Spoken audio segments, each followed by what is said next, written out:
Hello everyone, welcome back. I'm gonna have to start saying something different because I keep saying that every time I start a video, right? That's probably getting old, but oh well, that's my opening line, I reckon. That's my entrance. Okay, well, anyway, regardless. I am going to do another vase, and this time I'm going to segment it. So there's two ways of doing vases. I did the one out of a log of cedar, and that was not easy, let me tell you. That was not easy at all. Why in the world is that still up there? Let me make sure this is still recording. Alright, I had to do this again because my GoPro, every once in a blue moon, it freezes up on me and it just sits there and does nothing.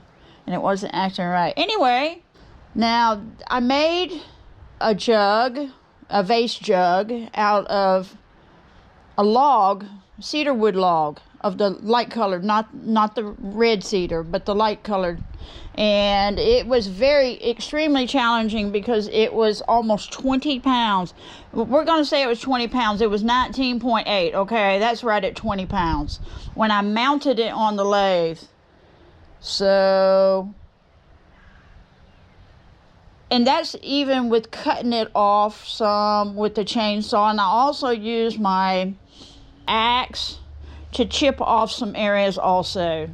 So anyway, I got that. We made that. I'm going to segment a vase. The wonderful thing about segmenting a vase is it's already opened on the inside, so it's light. And all I have to do is smooth it out as I'm building it up with the rings. So I can smooth it out the inside. And I can also form patterns. So it's very versatile. It gives me the freedom to be able to create the size that I want and the shape that I want. Of course, I have to calculate it properly, okay? I can't just put large rings all the way down. Obviously, I have to go according to the shape of the vase is how large I make the ring. And you can...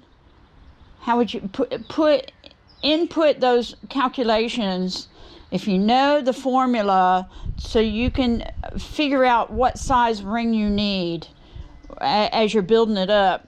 So the wonderful thing also is I can make it as long as I want to. Well, according to the bed length of this lathe, okay? And make sure y'all can see everything properly. So what I want to do is make a large vase that's bigger than this one. And I should be able to do that. So I'm not going to make it as long as this. Well, I'm going to make it pretty long. It's going to be longer. It's going to be taller than the other one. And it's going to be, I think this gives me 12 inches from the center. 12-inch roundness, which would be about 6 inches. 5 to 6 inches to the center of the headstock before I hit the bed. Okay, so I have to have room to be able to put my tool rest. So that has to compensate for it also. So I might not be able to make it that big around, because I really need to be able to slide this up and down. Now, I can take it off, and I can mount it over here, so I can do this side of it, and then mount it back over here, and do this side of it. So I can do that, because I can always take it off. I can unscrew it, push this over here to work on this side of the vase or something. However, the largest area of the jug or vase, I'm going to call it the belly. I don't know what other people call it. I'm just going to call it the belly. I get a thought in my brain, and that's what I stick with. I get these strange words that come to me, and that's what I use to describe stuff. It's the same thing with my fat wood. That's why I call, like, the awful, how would you say, odious or the terrible smelling fat wood that's really old. That's why I call it granddaddy fat wood. It's just a thought that comes to my head. And the same thing with calling it, you know, my best, most resinous, fastest burning fat wood, I call pork belly. So that's just names that come to me. So anyway, regardless, doesn't matter. It's unrelated to our subject, I reckon. We're going to call it the belly of the beast. The belly of the beast. Anyway, we're going to have it big around, and we're going to have it long. And I'm very excited about it. I have some walnut that I got a couple of months ago. Haven't used it all. I can cut it in half, so I have plenty of it. I have 4 pieces of poplar wood. I would say, let's see, I'm right at 5.5 feet tall. Let's see. Well, I'm 5'3". That's close enough. 5.5. So this is, I would say this is about 4 feet. Something like that. Almost 4 feet long. I don't know what it says. It should say it on the sticker, right? Let's see if it says it on the sticker. 4 feet. Ah, I got it. 4 feet long. See, I didn't even have to describe to you how tall I am. I could have just looked at a stupid sticker, right? I don't want to disclose all my information about how tall I am and how much I weigh and everything, do I? Anyway, it doesn't matter. I don't care. So, we're going to go along with that. And we're going to make this beautiful vase or this beautiful jug. And when I get all the segment rings put together, y'all have seen me segment before. So, and if you want to learn how to segment, or you want to get the wedgies and sleds for it. These are sleds. They're called sleds. And you have different, what they're called. I don't know if I've ever explained this to you. I got some more of these. I don't know where they all are. Some of these I've never used. They're dirty because all the wood dust in here. I cleaned it up some. So these are called wedgies. Now wedgies give you certain sizes of how many segments per ring it makes. I usually use the 18. I think it's 18. I thought it was a 16. Where's the 16? There it is. I usually use a 16. Let's turn this light over here. I usually use a 16. It's the largest one I have. It makes 16 pieces or segments, or 16 pieces to make a ring, a full ring. This one is smaller, and it takes 32 pieces to make a ring. Okay, this one takes 48. I've never used these. Now, I could use them, and it would be very meticulous and time consuming to make this vase. And it'd make it probably more beautiful, more, I wouldn't say flamboyant. Flamboyant's a little bit of a strong word, but it would make it very more impressive, okay, to use that many, use more segments to make a ring. It would just be more delicate and beautiful. So I've thought about using them, but I don't know that I want to spend that much time making a vase. Because since it's large, it would take a long time. I could do it, but it would take probably 2 or 3 weeks, is my guess. And if I change my mind, you'll know in the video, okay? But anyway, I'm going to get right to it, and I hope y'all enjoy this video that I'm making, and we will see you in a little while, which will be after I get these rings going and putting it up and start building it up on the lathe and start wood turning it, okay? All right. And I'm hoping to do a little bit of a pattern going up the side of it on each side or something. All right, and we'll see you then. I have several rings that I have put together. I still have a few more I need to do from about the neck area of going up to the opening of the jug. But for right now, I have several segmented rings that I can go ahead and start gluing on here and start building it up. This right here is oak. I'm using it as the base, not for the bottom of the jug, but just to hold the pieces on. It's good and sturdy and solid. Oak is harder, it's much harder than poplar and walnut. So I decided I'm going to go with that and go ahead and put it on chuck this time instead of the faceplate, because the faceplate, you have to put screws in it. And then, you know, for me personally, I reckon I don't know what I'm doing all the time. I need to find out about it. But, you know, it leaves holes in the bottom, and I don't want to do that. So we're going to go ahead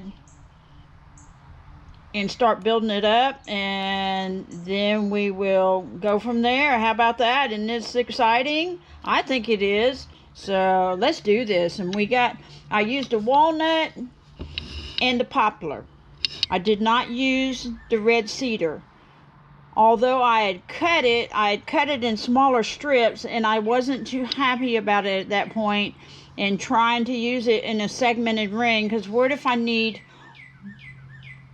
more wood than to bring it down to shape than what it's going to have. And I'm going to go ahead and build it up, and we'll be right back, okay?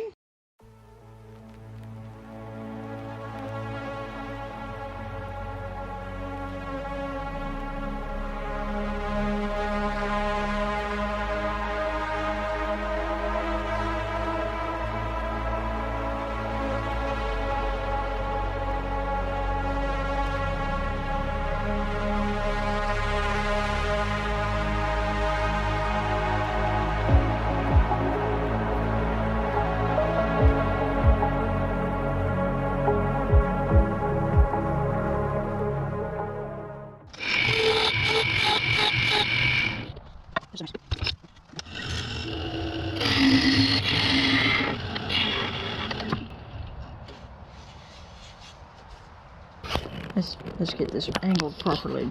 Okay, so this will be the bottom of the jug. Now, I'm going to start adding these pieces. And I have some, here I'll show you. I got some of these pieces here. These are not all of them. These are just some of them. There's more rings than this. Now, in order to create the swirl, I'm starting off with just one segmented walnut piece right here, okay? So I have to put it on like this somewhere. When I put the next piece on, it has two of them. I don't know why I didn't know that this did not have the proper amount on there. That's crazy. I didn't put the right amount on there. I didn't do this one right. Well, that's disappointing. There's not a whole lot I can do about it now neither. So, well, anyway, it is what it is, right? So anyway, I'm going to twist them as I'm going. So I have to pay attention, and what I'll do is, like, when I put this one on, then I'll twist this one to be like maybe halfway right here. That's what I'll do. So let's do this. We're going to glue this one on, then I have to let it dry. Okay?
All right, now I'm covering it real good because it's not completely flat. It's a little bit off in a couple of areas. So I'm going to have to use some clamps to really get it to stick on here real good. Get it smoothed out real good on here. Make sure that the glue is not wanting to do right. I gotta make sure that I line it up properly too. But I'll use some clamps. I'm getting on my lathe. That's what the towel's for, Linda. Anyway, let's see.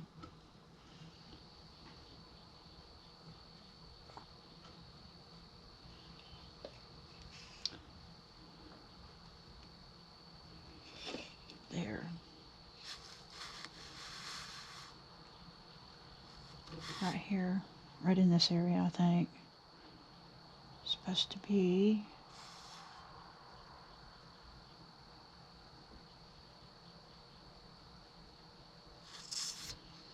About right in there.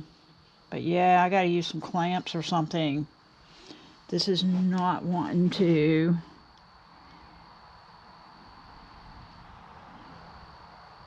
Make sure it's still. But anyway, we'll do that. I've worked with wood like this before where it didn't sit flat on the next piece like it should, and I had to use clamps. So it's nothing new. And that's why it's good to have these not ground down yet, because then I have something that I can put the clamp on to clamp it properly.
All right, now for the next ring.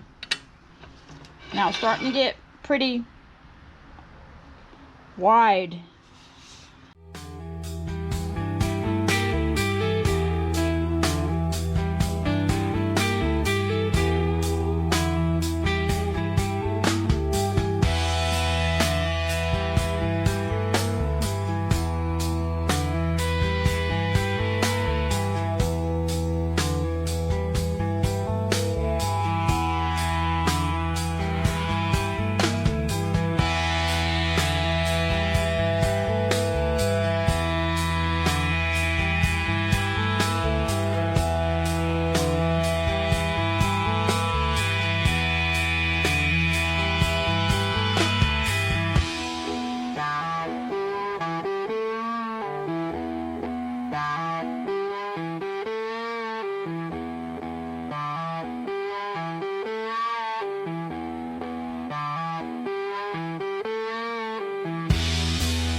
Alright, I have to slow it down as it's getting longer.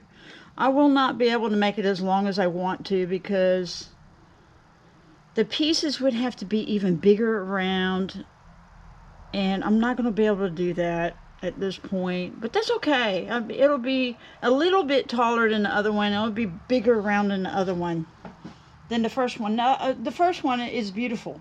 It's absolutely stunning. It really is, and I love it.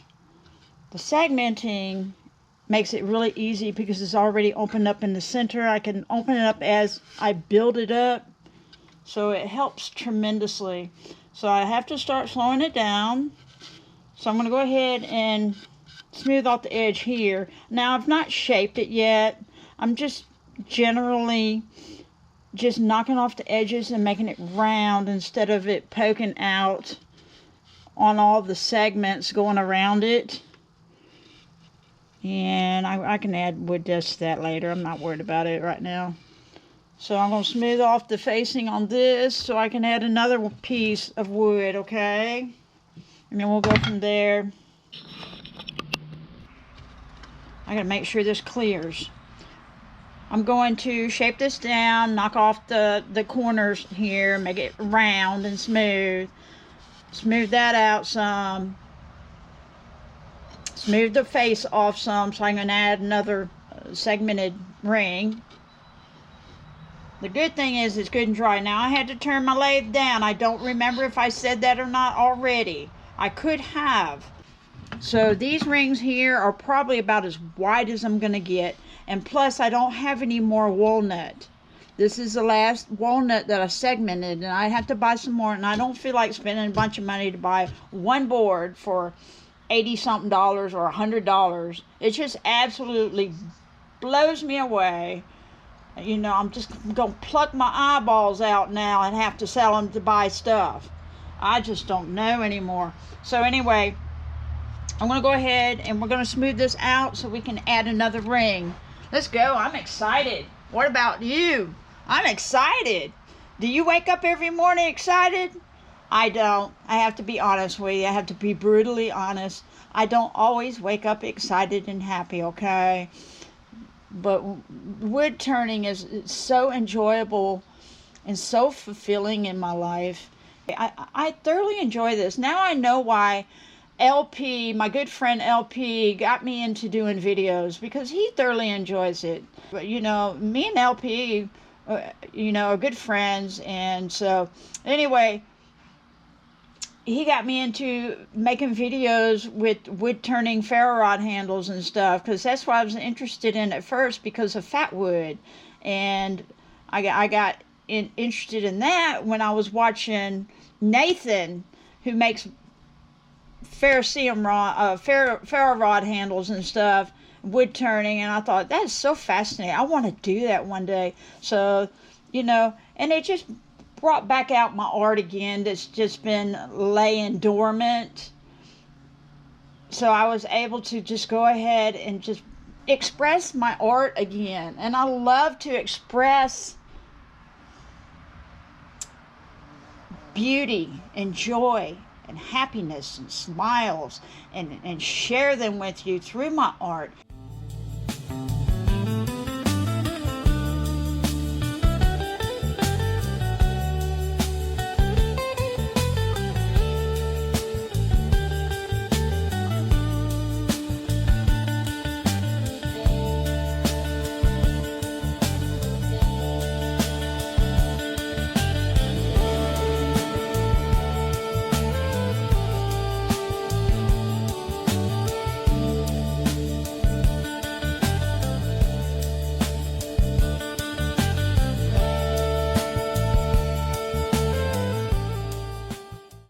What do you think about the inside so far? Isn't that beautiful? Now the inside is not as important as the outside. I get it, but it's nice to have it smoothed out some. I could not get the other jug that I would turn from a whole log, a 20-pound log. I could not open it up all the way down to the bottom. This one I should be able to shape down to the bottom. When I shape it, it'll be, we'll be together on it. I will put the camera on my chest. It's a chest camera. I mean, it's a chest mount, so that you can see the front. You know how it is. You see my videos, so you know. Anyway, so I'm going to take this off the edge a little bit. Well, you know what? Let's just go ahead and glue this next piece on, and then I'll worry about cutting both of them out. Well, no. Let's go ahead and cut it out. What do you think?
It's a little thicker than it should be right there, but I'm gonna leave it alone.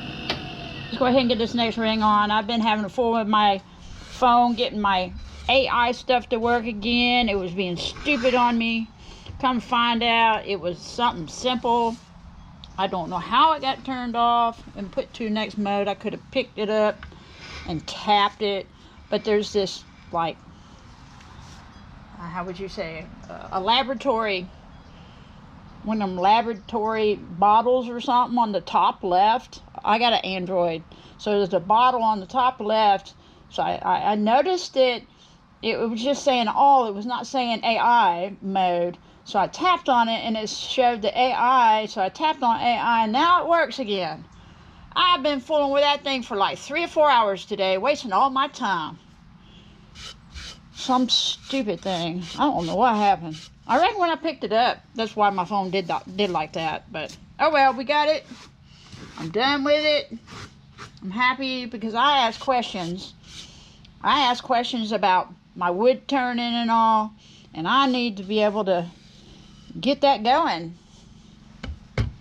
That's beautiful, and it's good and dry and hard and solid. Let's get this next ring on like I was talking about.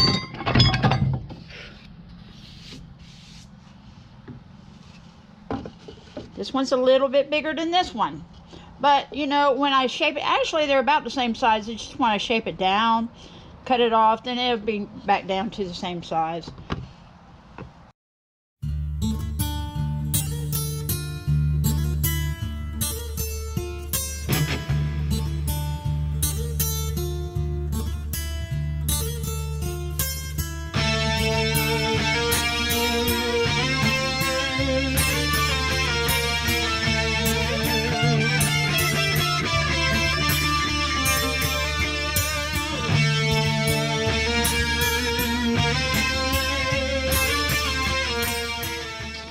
My baby wants to go inside. My Tabby, her name is Cinder. That's my son's cat. We got her, it's not any light around here. We got her at the animal shelter. My son wanted a cat, and I took him up there several years ago, probably about 12, 13, 14 years ago. She's getting to be an old lady. My Cinder is. Anyway, she was in the animal shelter, and that's the cat that he picked out. That's what he wanted. So we got her and took her home. I want you to see these butterflies now. I hope there's a glare. There's a glare with the... I'll hold on a second.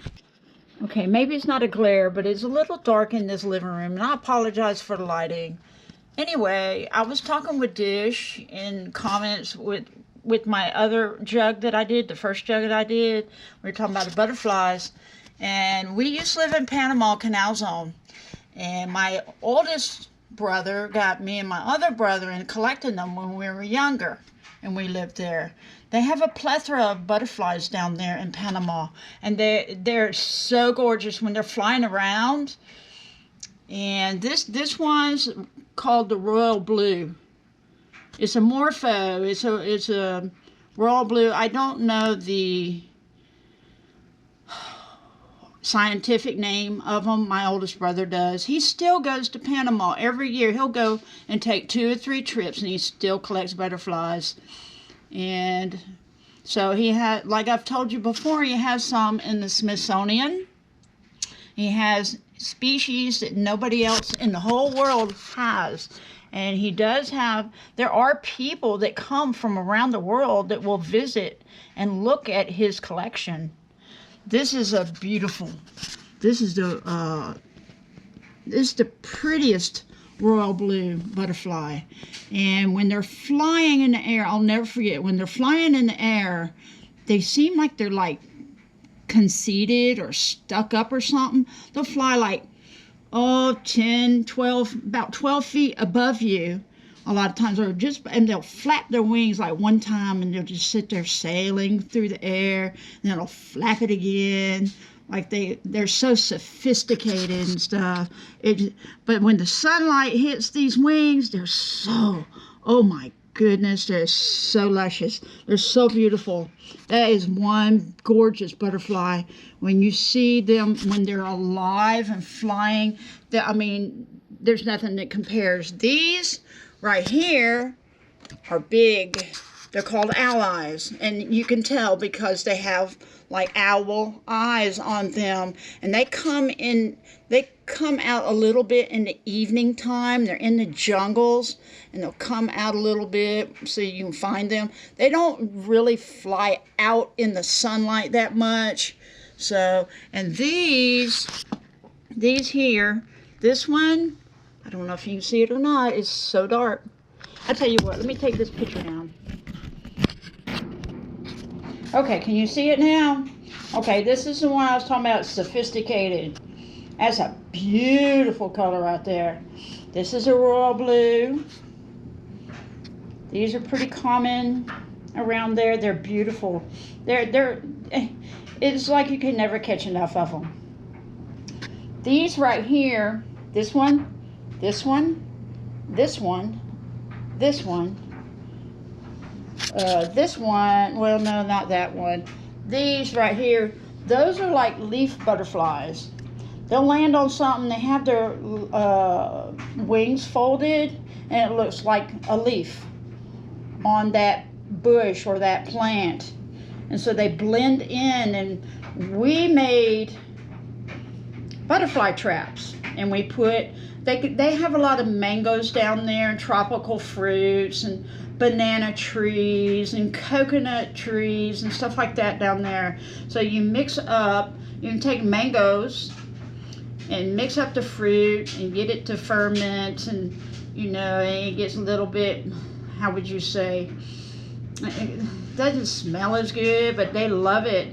And you mix that up, and you put a little bait in the traps, and you put these traps up, and you can hang them up high up in the tree, and they'll go up in there to get to the bait, and then they can't get back out because the hole is at the bottom of the trap. So they get up in there, and they fly up in the trap to the bait, and so they can't figure how to get back out. So they get stuck in the trap, and that's how we catch a lot of these.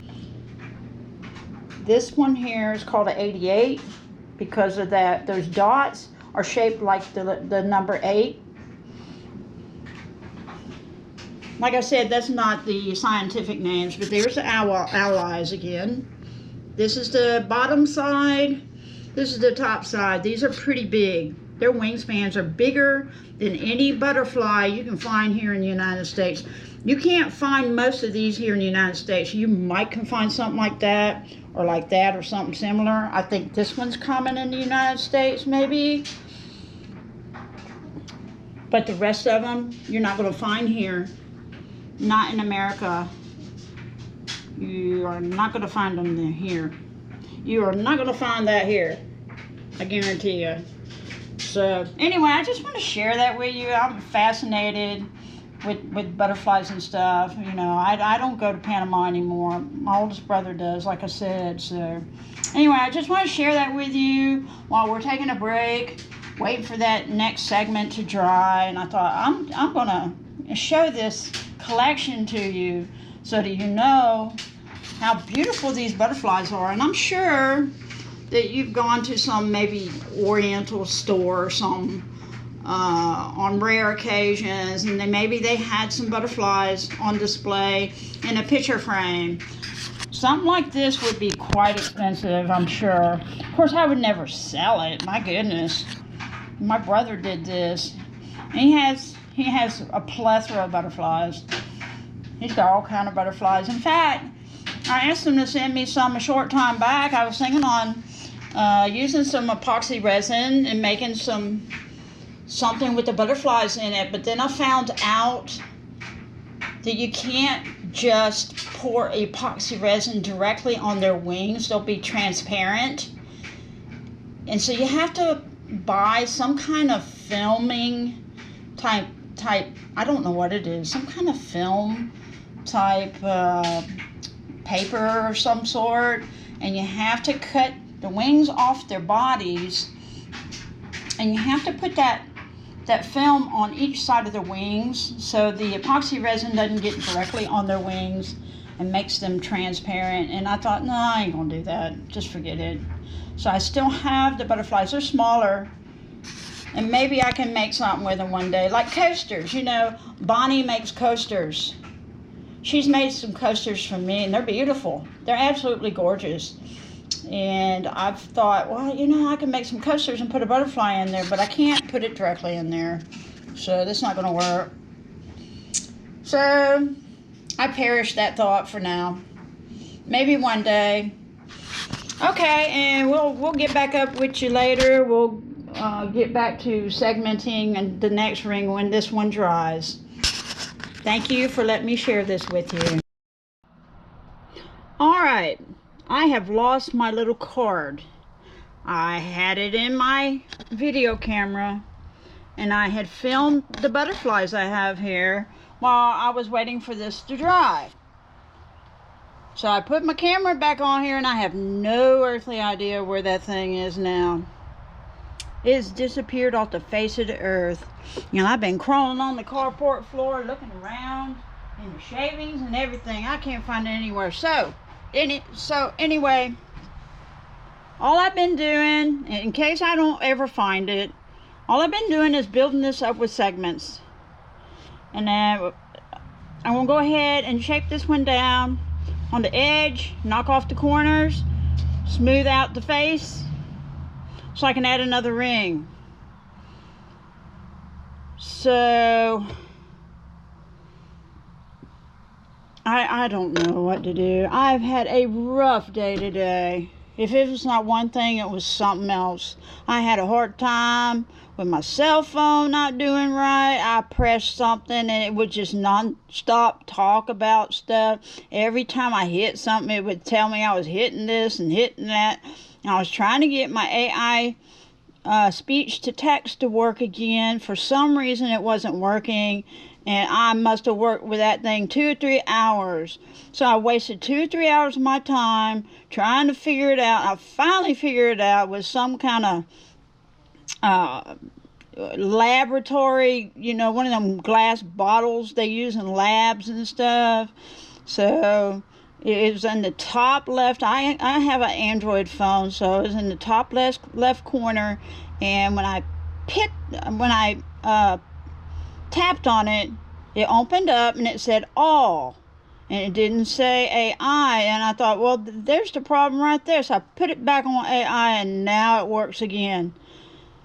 I had a hellacious time, I tell you. And then I needed to get back to the people who replied to my video on the first jug. So I was finally able to get back to that. And that's what I initially wanted to do this morning in the first place. So I got that done. I was so happy about that. That was so great. Y'all are awesome. I love your comments. I love what you say. Thank you so much for it. Truly means a lot to me. You bless my heart. And I have this huge smile on my face, okay? You make my day. So anyway, and now I can't find my card. No telling where it is. You know, them things are pretty small. So I got another card out of my other GoPro camera and put it in here. So anyway, here I go. I'm going to go ahead and smooth this end out.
It's the next morning.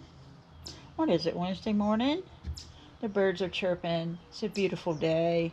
Nice and comfortable outside. It's very nice and comfortable. It's not too hot. It's not too cold. Anyway, let's see. I need to take this off. I finally found my faceplate. Or whatever it's called. You know, I'm beginning to wonder if I'm saying this correctly, what the name of this is. I need to look it up and see. Regardless, anyway, I found this. Okay, I need to put this on here because this came off last night when I was trying to smooth this out. It popped off the chuck.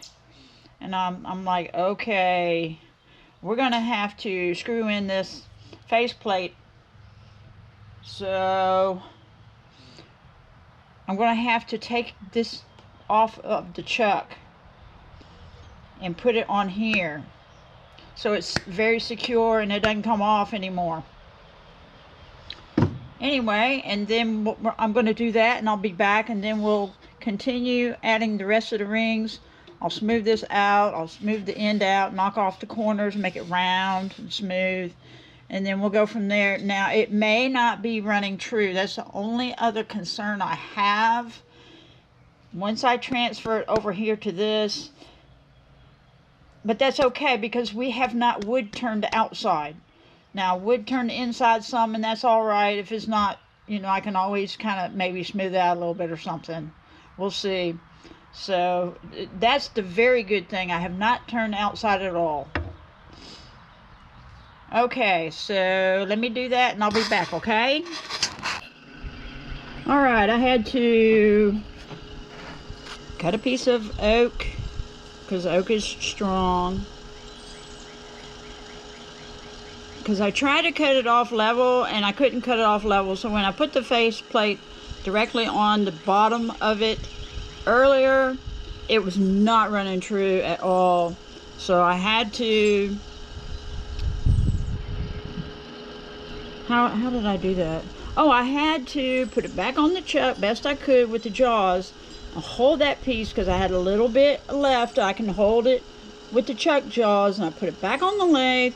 Then I slowly cut it off so it'd be level, so it'd be a level surface, so I can put a piece of wood on here. I cut this piece of oak, and then I glued it on, and then I put screws in it.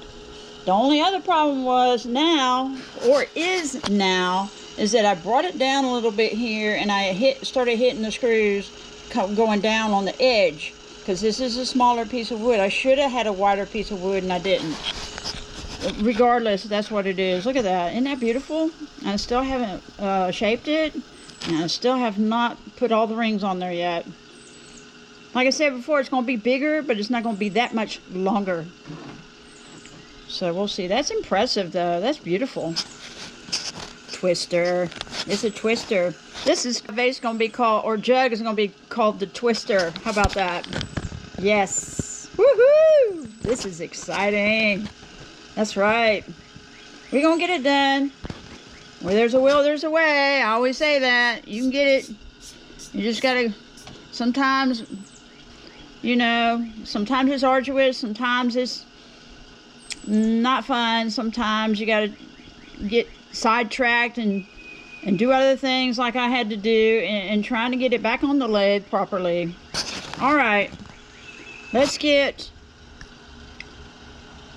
this edge seen about, and then I'm going to get the facing of the wood, the ring seen about, smooth it out so I can put the next ring on. Let me mount this camera back on here, and I got to plug in the power because it's getting low. I can't believe how low it's getting. I still haven't found my other SIM card. I don't know that I'm going to, so I'll keep looking for it, but I'm not going to hold my breath, that's for sure. So anyway, here we go.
All right, let's see about smoothing this ring out a little bit. I had to take a look at my other one, make sure it's okay to start sloping it down pretty quickly here.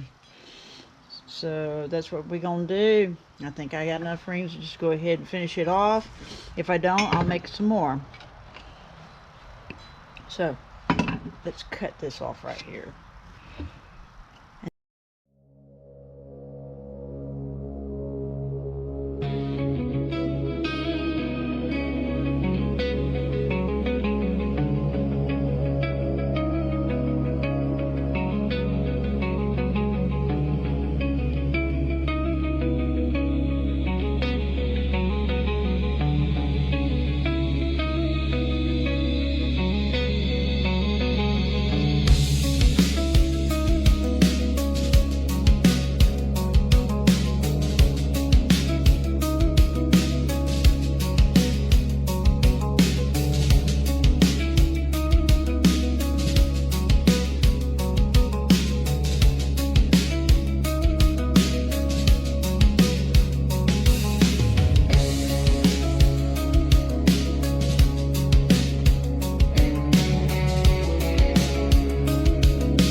Here's a flashlight. Let's see if we can see up in there.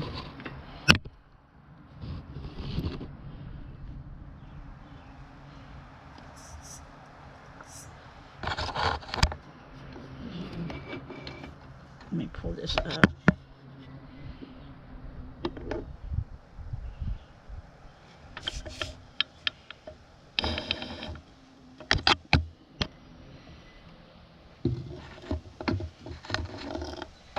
Can y'all see up in there pretty good? Anyway, it's beautiful. It's hard to see it unless you see it in real life, actually. So anyway, let's add the next ring. We have 3 more wings.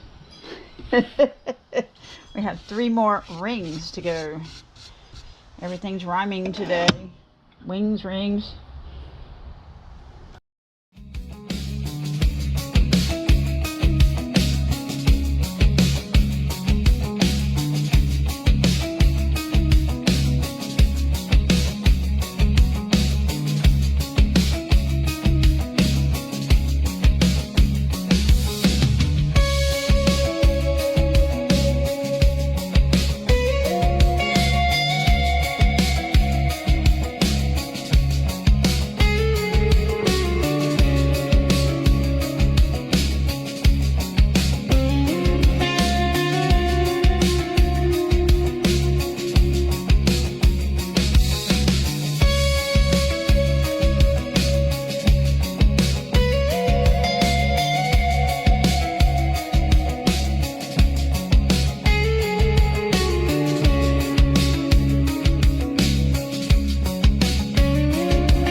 Little area right there, but I ain't gonna worry about it at this point.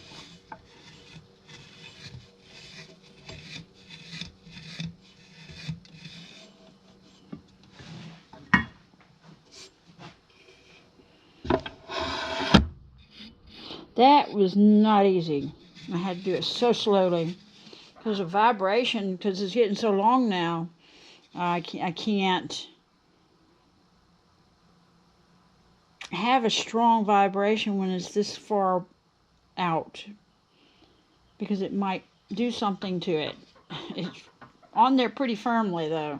I'm glad I got that faceplate on there.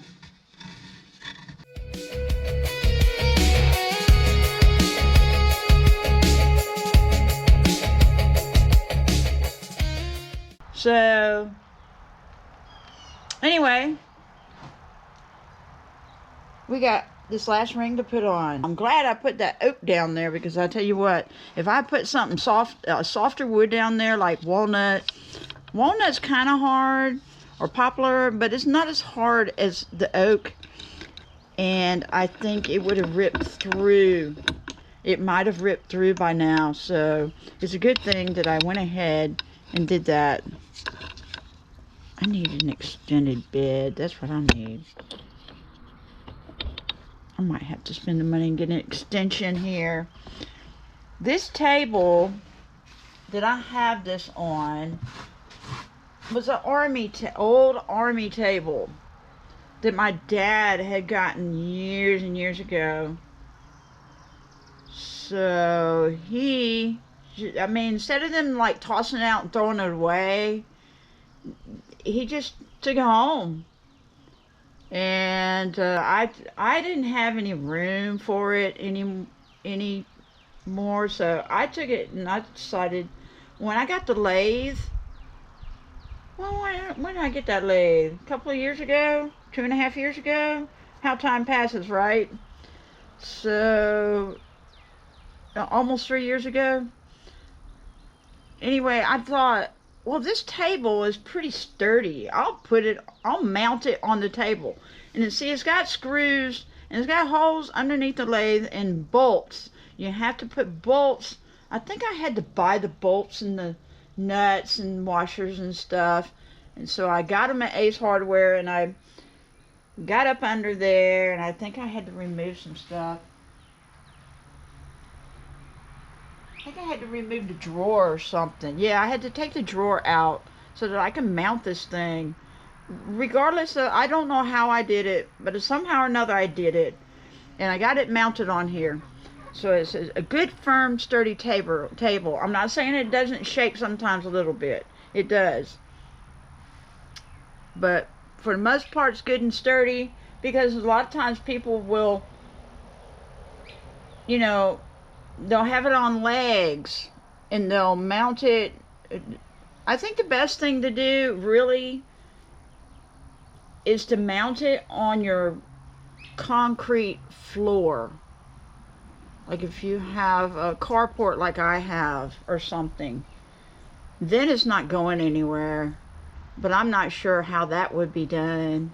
I honestly don't. I reckon you would have a drill bit that's for concrete and drill down in there or something and mount the bolts down in there. I do not know, but I sure didn't want to take that route. That would be very complicated. And plus, I didn't have legs for this. I decided, no, I'm just going to put it on top of this table. This table's pretty sturdy, and it has served pretty well. It does shake sometimes if I have a heavy piece, but for the most part, it's very sturdy. So, anyway, let's get back to this piece. I reckon I'll try to smooth this out a little bit, I was going to use sandpaper, but the way it is, I better just take a skew and go ahead and just smooth out the facing of it.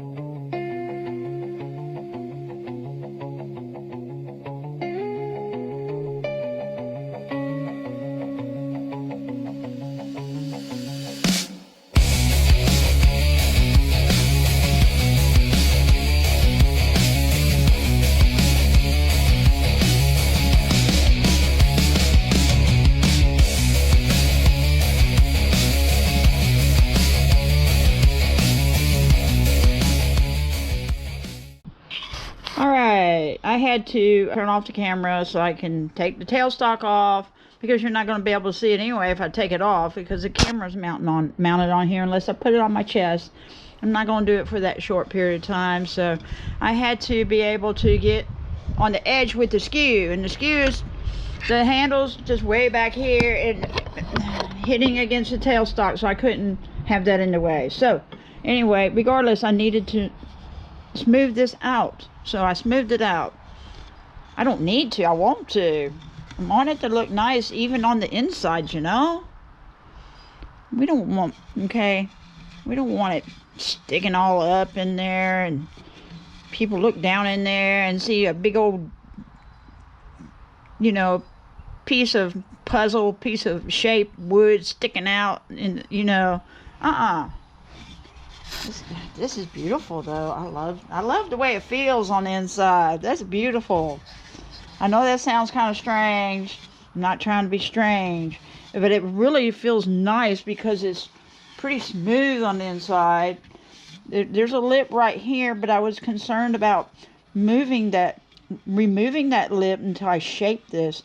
But I think it'd be okay at this point because this is going to be higher up anyway. It's these two segmented pieces. This is the lowest lip area it's going to be. Then I'll add this for the lip. This will be the lip itself. Now I might, if it's not big enough for a lip, I might have to add another piece. That's impressive though. That is extremely impressive. That is beautiful. And what I want to do is maybe round this off a little bit, maybe take this down a little bit in there, but that's going to be extremely hard to do, so I might need to just leave it alone. That is beautiful. That is absolutely stunning. That's nice. Nice, nice, nice. Let me see if I can get up in there with this Halloween tool.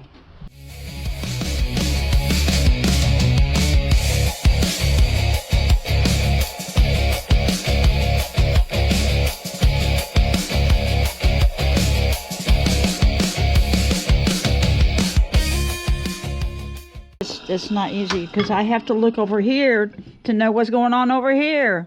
So I have to look the opposite direction to find out if it's, you know, if I have it on there or not. It is so strange, isn't it?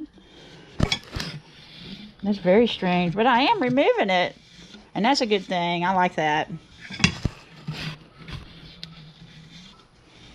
Let's see.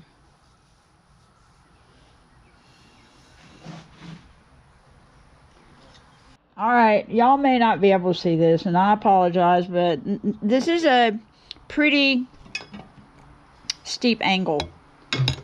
So you're probably not going to be able to see anything.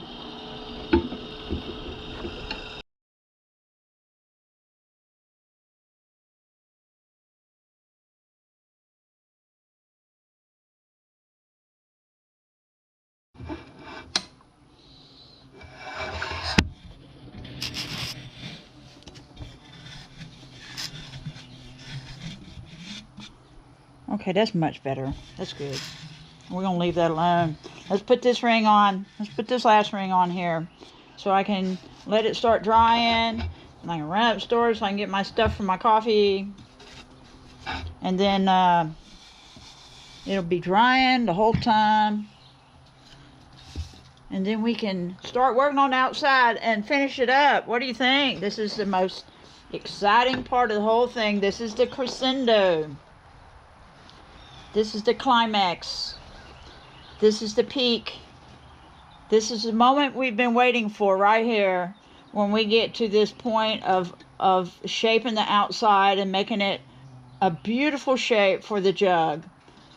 Wouldn't you agree? This is the ultimate. I can't wait. I get so excited about this. This is the best part of it. It's the creme de la creme. Creme de la creme. I don't know how they pronounce it, but we'll just pronounce it the way we want to here in the South. What do you think? And y'all up north can pronounce it the way you want to pronounce it. You know what? I was born in Maryland. So you know what?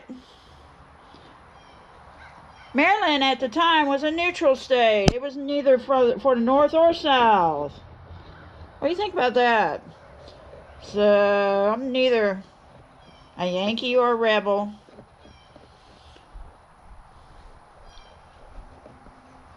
Yankee or rebel, doesn't matter.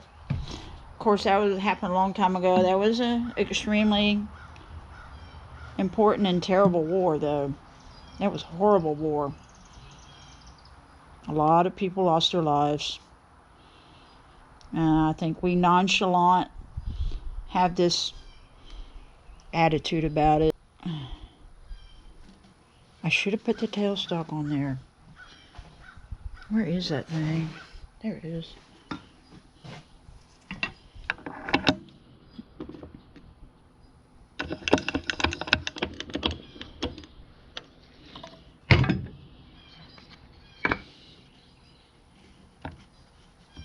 Okay, that's good. That's good.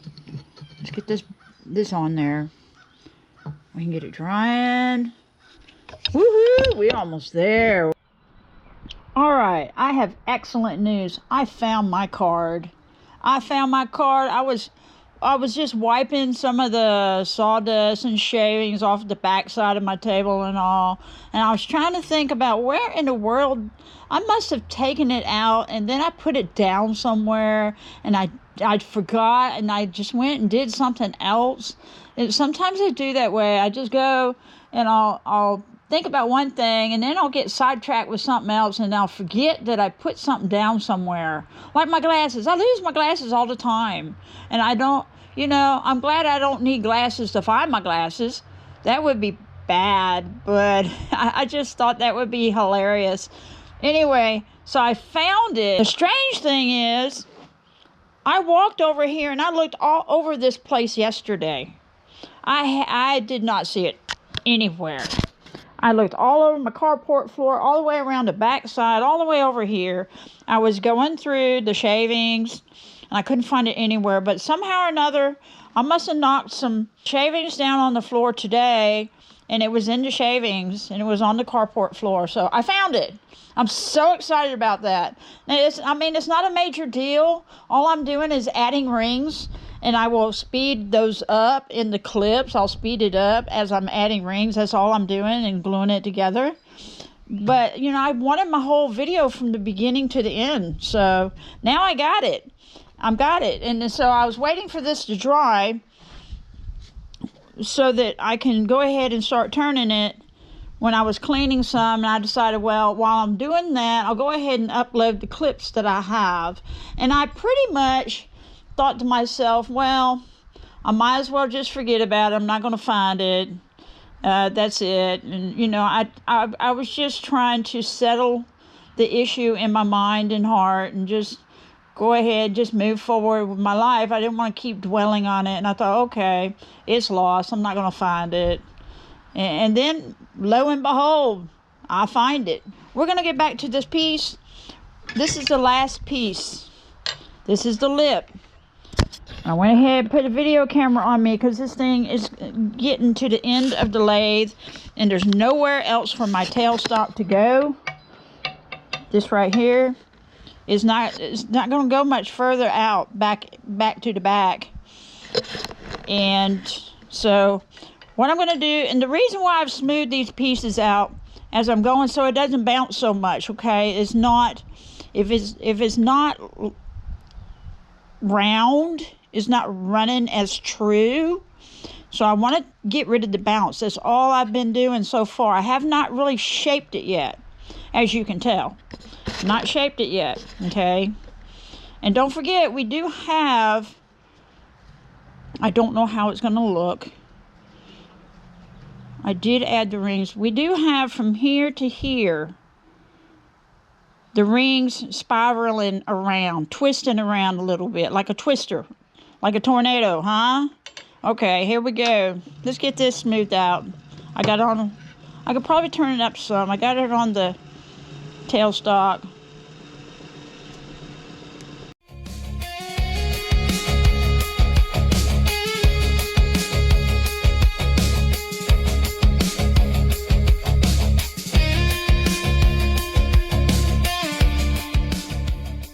Okay. I'm going to smooth out the inside a little bit. That is beautiful. That is so great. That is so great. Okay, so I got to remove this tailstock a minute. We're going to get up in here like I need to do.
Okay, the skew has parts and names to it. Now, this skew that I have grounded is not the proper angle. It's supposed to be slanted. Let me see if I can see it. More like this one. It's supposed to be slanted. Let me take this one. That one's not right. I didn't grind it properly. So we got the part of the skew. I don't know everything, but I do know this is the heel. The bottom is the heel. This is the toe. When I'm trying to cut straight down to smooth out this hole, I'm usually using the heel part, not the toe. So that's why, you know, I'll switch it around like that. This works better to use the heel. This doesn't want to catch at all. Let's see. So anyway, I just wanted to share that with you for somebody who doesn't do wood turning out there, who doesn't know. I mean, you know, those are things that I had to learn. I still got a lot to learn. Okay, I don't know everything. Where's my other? There's this. There it is. I was looking for my other skew.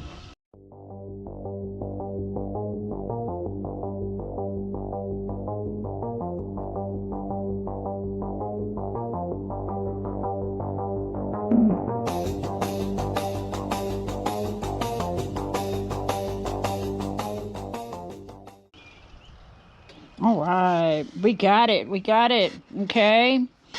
All right. Sorry I didn't have you in the video all the time. Sorry you can't hear. Sorry you can't see everything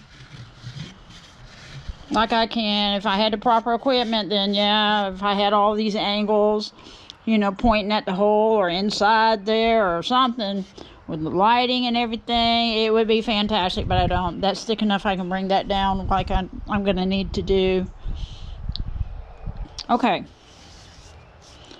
So, we got it. We got our last ring so far that I know of, unless I have to add another one like I said before. And I'll be back. I'm going to put the tailstock back on. Okay. It's strange how I think of questions to ask that I never asked before. I learned through asking questions. One of the questions that I decided to ask that I've never thought about asking after all this time doing vases, decanters, bowls, what have you. Of course, this is very long, so anyway, is should I start at the headstock or the tailstock? So I asked that questionnaire and it said to start at the headstock. Then I asked the question, should I go ahead and work on the lip first? Or should I shape the outside first and then work on the lip? And it said to work on the lip first. because it's still stout and strong. And that's the reason behind it. So I've never thought of those things. I've always just wood turned the thing. And a lot of times I'll start at the bottom and the headstock and go up to the tailstock. So I thought, you know, those are important things to ask. When you're wood turning something that's a lot longer and heavier, you have to start thinking strategically. You have to start thinking about the consequences of things. If I do this, what is going to happen if I do this? What is the best way to go about it? So those are questions that are starting to, how would you say, rise in my mind to ask, which is good. Because see, that helps me to continue to grow and be more successful in wood turning and not make mistakes. So anybody out there who wood turns or has wood turned before, maybe that'll help you one day also. If you ever would turn something long like this that's heavy and you don't have a steady rest. I do have a steady rest, and you know that. But I can't put it over here because there's a metal bar underneath the bed that inhibits me from tightening it down with there's a plate that screws on the bottom to tighten it down. The plate is so long that it will hit this metal part and it will not let it go over where I want it to go. So that's not going to work. I can't put it here because it's too low. It's too big around. The steady rest will not fit under this big area. I could put it under here, but the segments are not level. I don't know. I don't think it'll fit here right now. But I can try and see. But the only other problem is there's a metal bar down here under the bed also. So, I'm going to go ahead and start forming this area a little bit. And then I'll try to open it up a little bit later. And hopefully I can put a steady rest on there somewhere. If I can't, then I'll just have to deal with it when I cross that bridge. Does that make sense? Okay, so 300. That's the best I can do right now.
I'll have to stop.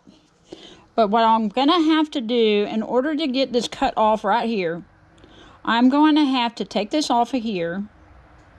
And I'm going to have to put it on the chuck jaws so I can cut it off because the screws are in the way. The screws are going up in here. So I cannot cut it off right there with the screws in the way. So, anyway, isn't that gorgeous? Here's the other vase. So it's bigger. Can you tell? Anyway, I brought it out here so I can look at it a minute and make sure that I have my thoughts straight. That needs a little wood dust here and there, and that's fine. Sometimes the segments don't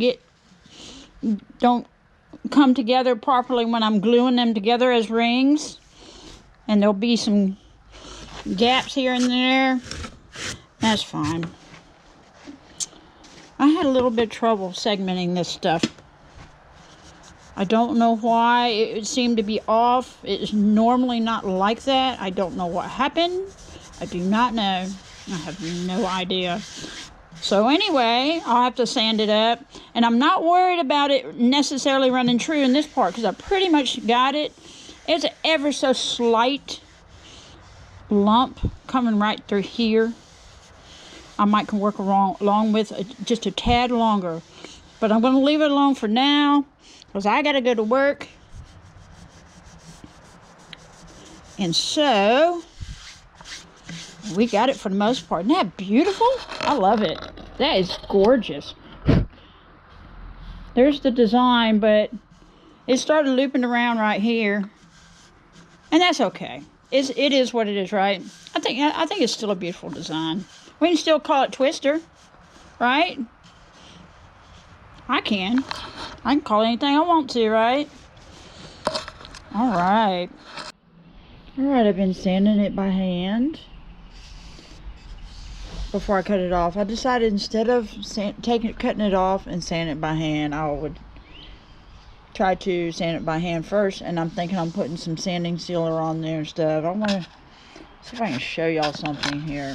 Okay, it's pretty smooth, but it's still not there yet. I still feel areas. There's a little area I feel right through here. You can feel it raised up a little bit. That sanding sealer will help some. But I want to show y'all something. I don't know if the camera picked it up. This piece here, for example, you see the lighter colors on it. It's because the grain is not smooth. Even though it feels smooth, it's not smooth down to the piece like it should be. The pores of the wood are still kind of showing, especially in the walnut.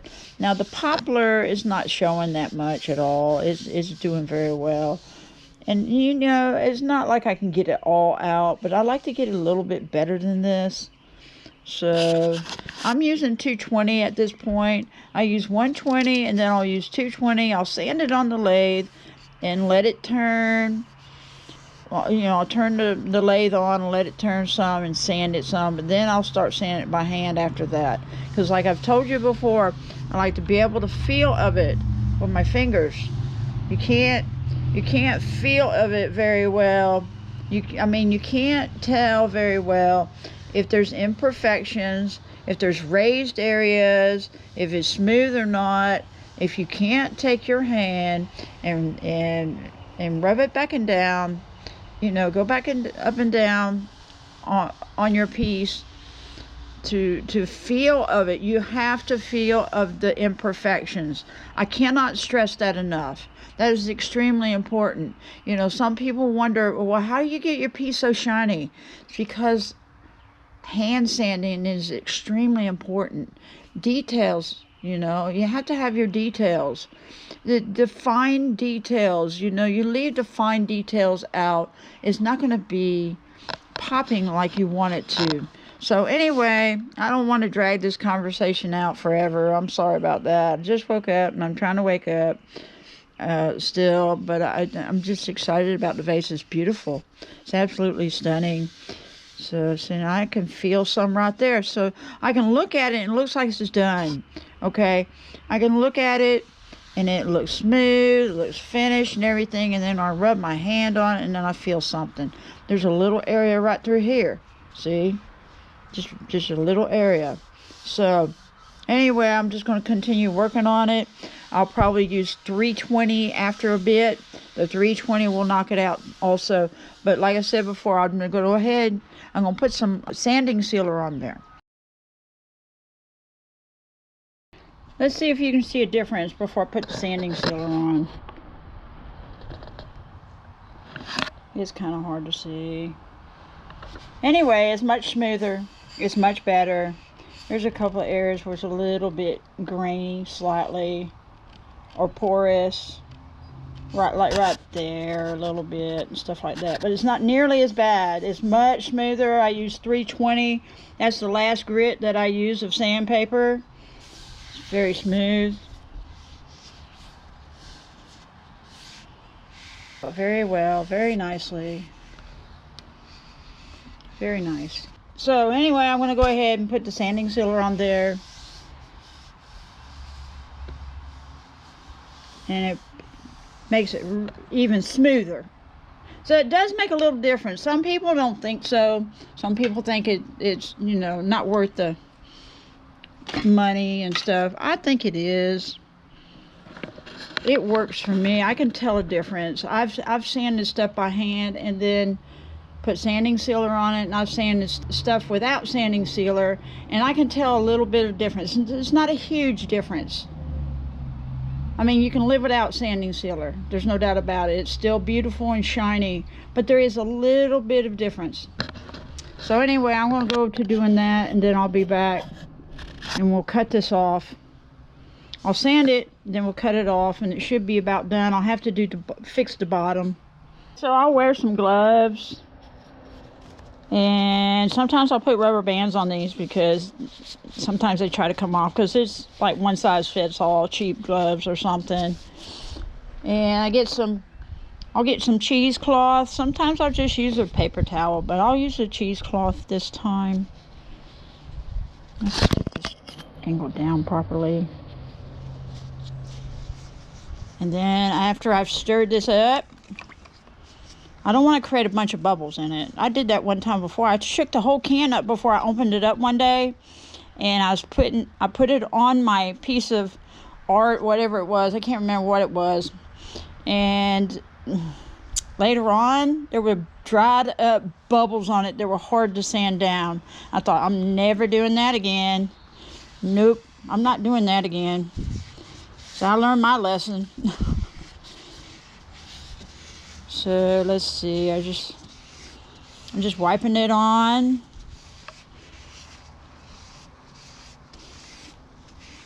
You know, I think it has to dry for like 2 hours or something like that. Trying to make sure I get rid of some of the bubbles. Now, I didn't sand down inside of it. I just left it unsanded, but I did sand the lip all the way into here. So let me see. I sanded all the way up to the inside, right in here. That's it. Then I stopped. I figured that's enough. It's not like I'm in this contest or something. But that doesn't mean I don't like to make things beautiful, though. You know, I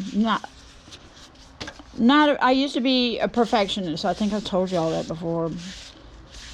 So I've grown out of that a good bit. I still have it, you know, bleed through a little bit on me, but I just let some of this stuff go. It'd be fine. Wood turning, especially when you're segmenting, can take a long time to do. Especially like what I said at the beginning about the wedgies. They can take a long time. If you use the ones that are 48, I think it was, and even higher. They have higher ones. You know, you can have 48 pieces to make one ring. So that can really be meticulous and challenging. It can take a long time to put it together. So the colors of the vase are coming on through now. Isn't that beautiful? Make sure that I get enough on there. This is neat stuff. Make sure it's getting any cracks and stuff. So anyway, that's what I do. I hand sand it for the most part. Sometimes I put this on, sometimes I don't, like I said before. And it works out very well. The hand sanding, like I said before, is essential if you really want a beautiful piece that pops. It really is. So don't ever forget that you got to learn how to start hand sanding stuff if you want it to look good. It still will look beautiful without it, but it'll look a whole lot better if you do. It's a huge difference. Huge difference. I can see my art early on when I first started wood turning. I got a piece of cat hair or something on there. Sylvester's hair is on my... Oh gosh. I can't get it up because it's...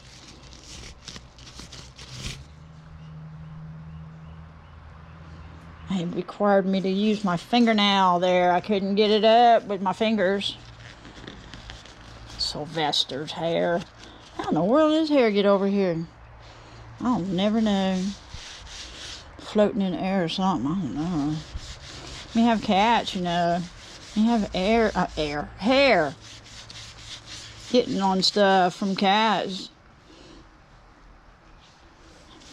Change them air filters out in the air conditioner. And there's a lot of people that are allergic to cats, you know. They love cats, but they can't have them because they're allergic to them. I've worked around people like that. And personally for me, you know, we've had dogs. We had a dog when we lived in Virginia. He was a beagle.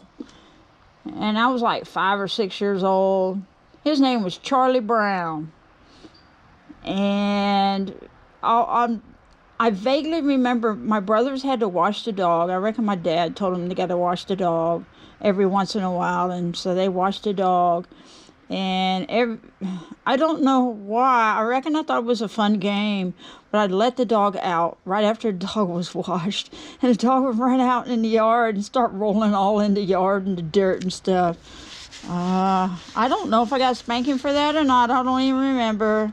It might have been that I was too young, so they just didn't. But it was funny. But I've never been a biggie on dogs. I love dogs. Don't get me wrong. But you know, there's a lot more you have to do. You can't just go on a trip and leave your dog at home with food and water. Somebody has to take the dog outside so the dog can go to the bathroom, stuff like that. With cats, it's a different story. You can leave cats. You can put a bunch of food out there and water and leave your cats at home and they're just fine. I used to do that with my son. We used to go down, we'd do a lot of saltwater fishing. So we'd go down there. I'd leave a bunch of food and water for my cats. And a couple of days later, we'd come home, and they're just fine. There's still some food and water left, too. See? You can't do that with dogs, can you? You have to have somebody babysit them for you. There's another piece of hair. It might have come from this lint. That's beautiful. And it's not even done yet. But it brings out the color some. Give us a good idea what the color's going to be.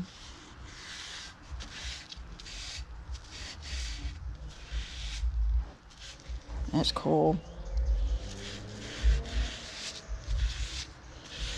Get a little bit more in this area and all the other areas. So yeah, that's pretty neat stuff. I was thinking the other day about fishing in cold weather for speckled trout, stuff like that. My son, we'd go down to Panama City Beach area, and there's this lake. I want to say it's Deer Point Lake. I can't remember. Anyway, so they have trout in there and stuff and fish. So we went fishing when it was really cold, and I'll never forget. Man, it was so cold. It was fun catching them, but it was just I didn't like that too much. I preferred when it got warmed up again. Not a biggie into cold weather. I love the snow though. Oh gosh. I love the snow. So nostalgic. I don't think I'd want to drive in it all the time. You know, going to work and stuff. I don't think I'd want that. But I'd love to see some snow. It's so beautiful. I miss it because when we were in Virginia, we used to have some snow. And then we moved to Panama, and it doesn't ever snow there because you're close to the equator, right? It stays warm year-round in Panama. It's tropical, it's jungle, and it just stays warm. Oh, there's a jet. So, you know, all they have down there is like rainy season and dry season. That's what they have. They don't have cold weather. Nope. Pretty cool stuff. And they have, what's really cool about that, they have a season like crab season. They'll have these big crabs that'll migrate. We used to be like a half a mile from the ocean. And anyway, so the roads going out toward the locks. We lived on the Atlantic side. And we lived in a place called Fort Sherman. It used to be an army base or some sort. And my dad was in the army at the time, so we lived in Fort Sherman. And the crabs would migrate across the road, and they had these big claws. There was just droves of them crossing the road at times, not all the time. And they would, you know, some people said that some of their claws, if they were hit, they could puncture a tire. I don't know if that's true or not. I just know what I heard. But, you know, some people can exaggerate stories. But they also had frog season down there. Well, they all these frogs all over the place. It was the strangest thing. And they had a lot of bats down there. A lot of snakes. A lot of all kind of stuff. Had all kinds of things. I don't know why I'm telling you all this. I reckon because while I'm doing this, I'm telling y'all some of my childhood stories of things that I've experienced in life. Why not? Why not? This is our little fire pit talk. This is our little twister talk. So the pattern didn't turn out exactly what I wanted. I wanted this to go all the way up, but I ran out.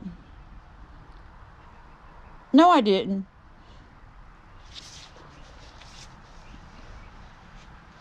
It was twisting around at that point.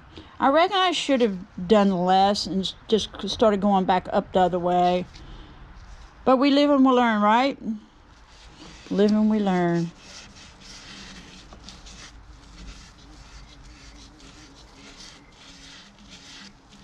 So, anyway, we got it covered.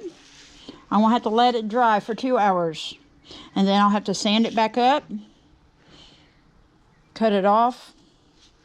Full with the bottom. I might wait to sand it up because I got to full with the bottom. So I might do that at the same time. Fix the bottom. And then sand this. And then... Well, I might cut it off first is what I'm saying. Then fix the bottom. Then sand it. What do you think? So we'll probably do that. And I'll be back, okay? Alright, I thought I'd film this for just a couple of minutes. Not long. I don't want to bore y'all. I just want to let y'all know. Okay, the sanding sealer has dried. So I started sanding it. So it makes it very smooth.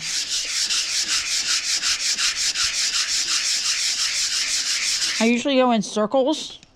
Well, I'll go straight also, but I'll usually go in circles. Anyway, sanding up, making it extremely smooth. Baby. Skin smooth.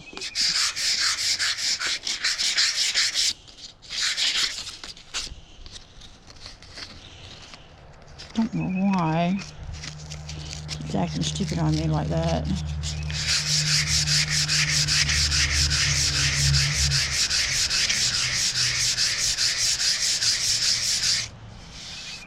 It's very, very smooth now. So it's smoother than what it was before I put it on, and I just sanded it. It's extremely smooth. Now there's dust on it. Yeah. This right here is 220, and I'll use some 320 on it real quick. Then we're gonna cut this thing off. What do you think? Okay, let me finish up on this, and then I'll get back with you when I'm gonna cut it off. How about that?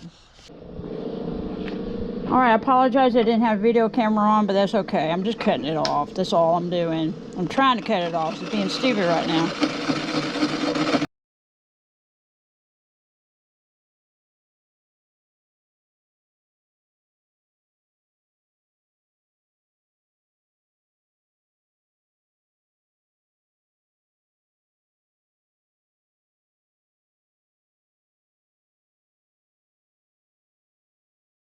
Before it puts a dent in there somewhere. Okay, we got it off. I'll just smooth that out later with a Dremel. Isn't that gorgeous? Woo, look at there. Look at there. Woo, look at there. Woohoo! Man, that's beautiful.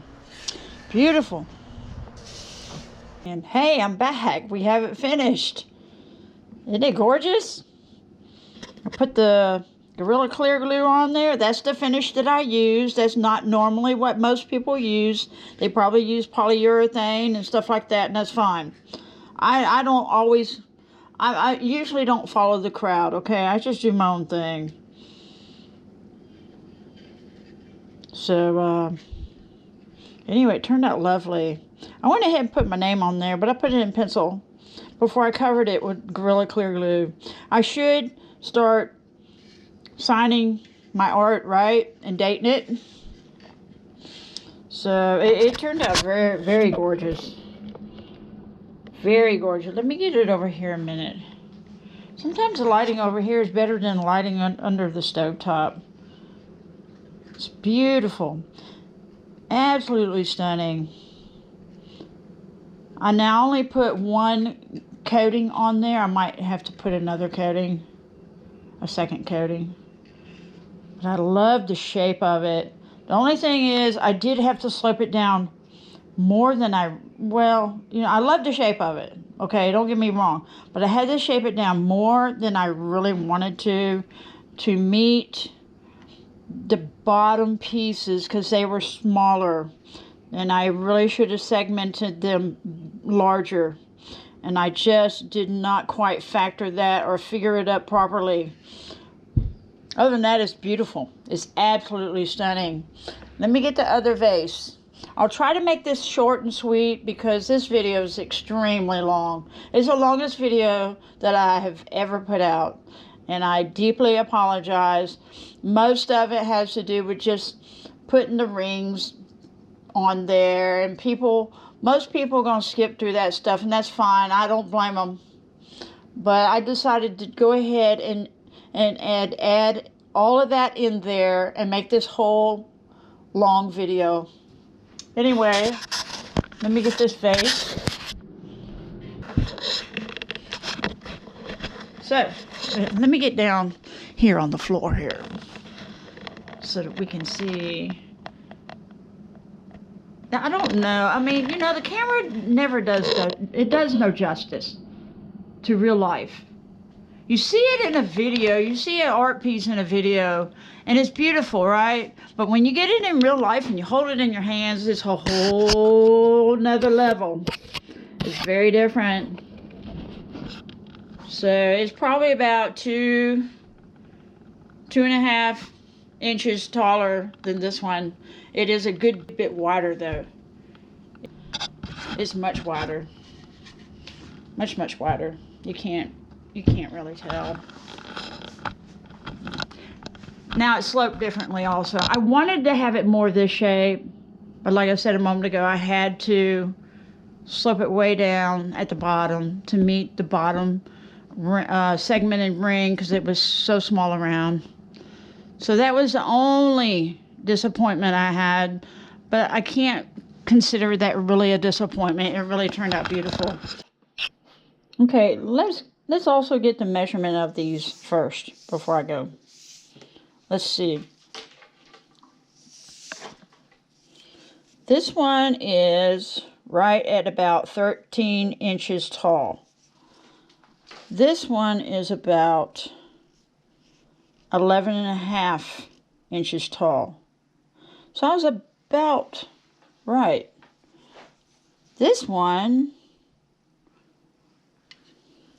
and make sure there's no dust all over this thing.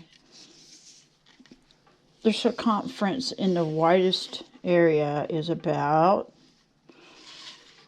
let's do this.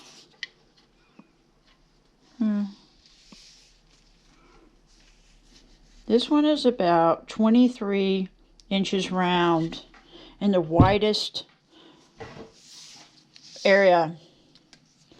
This one's going to be much rounder. I said almost 1.5 times more. Let's see how close I got. This one is about 29 inches round at the biggest area around. And that's something that's amazing. The lip is about 6 inches across. The lip of this one is about 5 inches across. However, the bottom is larger on the bottom of this vase than this vase. So anyway, I just want to do that real quick. That's really interesting. Isn't that cool? I like that. You can make vases all shapes and sizes. So this is my twister. Twister. Isn't that beautiful? It is so gorgeous. It really is. I will put on another coating later.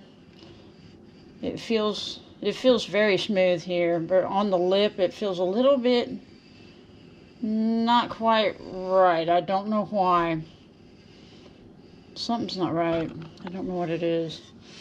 Anyway, so we have a jug made out of the cedar wood log, a whole 20-pound, right at 20-pound log. Then we have a segmented jug made out of walnut and poplar. Now I was, at the beginning of the video, and I had to cut some of it out because I ended up not using the red cedar wood. I was going to use red cedar wood in here also.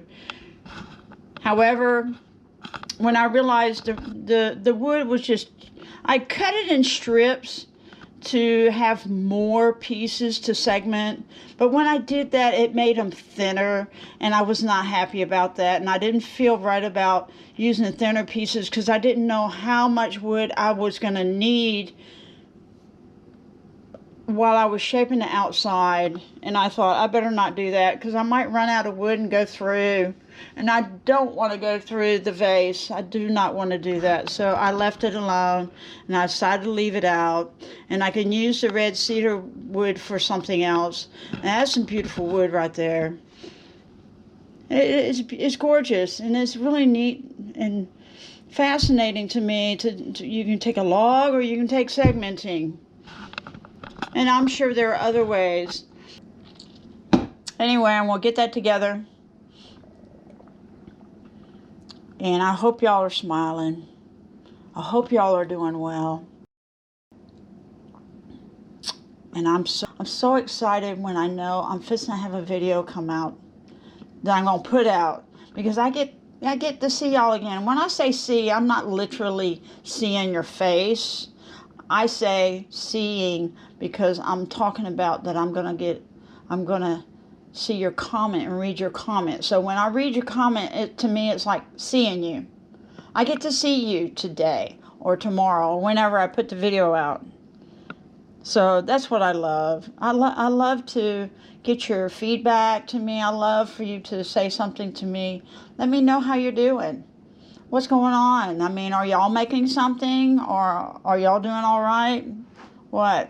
I think that's awesome. All right, and y'all take care of yourselves, and we will talk at you later because, woo, we got to go. It's a long video already, but it's awesome sauce. That's right, awesome sauce.